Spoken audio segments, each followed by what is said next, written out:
ఒకటి గుర్తుపెట్టుకోండి, నమ్మకమైన వానికి దీవెనలు మెండుగా కలుగును, యథార్థవంతులకి ఆయన ఏ మేలు చెయ్యక మానడు. నేను నమ్ముతున్నాను రెండు వాక్యాలని.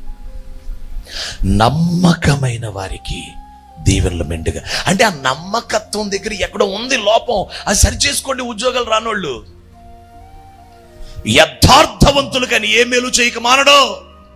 ఆ యథార్థత రావటం తేడా ఉంది.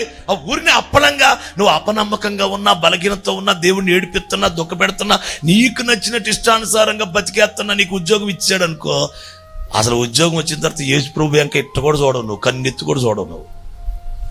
అసలు ఇప్పుడే సరిగా చూడలేదు, ఇంక అప్పుడేం చూస్తావు? కడుపు నిండిపోయినోడికి ఆకలి ఏముంటది? అసలు కడుపు నిండనోడికి ఆకలి ఉంటది. విశ్వాసం కలిగిన యవనస్తులందరూ ఒకవేళ మాకు ఉద్యోగం కావాలి, మంచి భవిష్యత్తు కావాలి, ప్రభు మమ్మల్ని దీవించాలి, అందుకు కావలసిన నమ్మకత్వం, యథార్థత కావాలి అనుకున్నోడు చేయి పైకెత్తండి. ప్రభు అయిన యేసు క్రీస్తు నామములో నమ్మకమైన యథార్థమైన జీవితాన్ని ప్రభు మీకిచ్చి దీవెనలతో నింపునుగాక. చప్పట్లు కొట్టి రిసీవ్ చేసుకోండి యేసు క్రీస్తు నామములో.